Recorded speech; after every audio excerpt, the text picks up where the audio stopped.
Isa pang sundalo ang namatay sa bakbakan sa Zamboanga City at para sa detalye may ulat on the spot si June Veneracion. June? Pia, ang pinakabagong fatality mula sa Philippine Army ay si First Lieutenant Francis Damian, 28 years old. Ito ay miyembro ng Philippine Military Academy Class of 2007. Mula siya sa 3rd Light Reaction Company. Ang nangyari, Pia, ay itong si First Lieutenant Damian ay binawian ng buhay sa ospital. Nasugatan ito kahapon.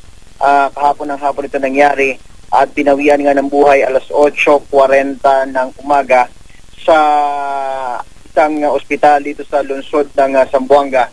Ang pagkamatay nitong si First Lieutenant Damian, ang ibig sabihin nito, 3 opisyal na ng militar ang nasawi dito sa patuloy na bakbakan dito sa lungsod ng Zamboanga, pang 16 na araw na ito.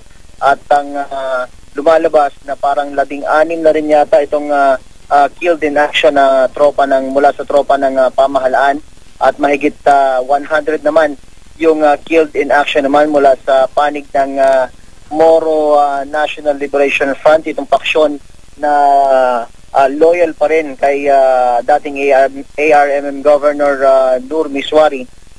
At magpapakita lang ito kung gaano rin kahirap yung nangyayaring bakbakan lalo na sa front lines kung saan naka-assign yung mga tropa ng Light Reaction Company, mga Scout Rangers at iba pang special units ng pamahalaan. Doon nangyayari yung sinasabing close quarter combat at harapan na bakbakan. Minsan ay pagitan lang ng 30 meters, 20 to 30 meters na lang ang nagiging labanan doon sa area na yon. Bagamat sinasabi ng militar na malapit nang matapos itong kanilang clearing operation, ay wala pa rin talaga tayong wala pa rin makapagsabi kung kailan eksaktong matatapos itong crisis dito sa lungsod ng Zamboanga na lampas na ng kalahating buwan, Pia.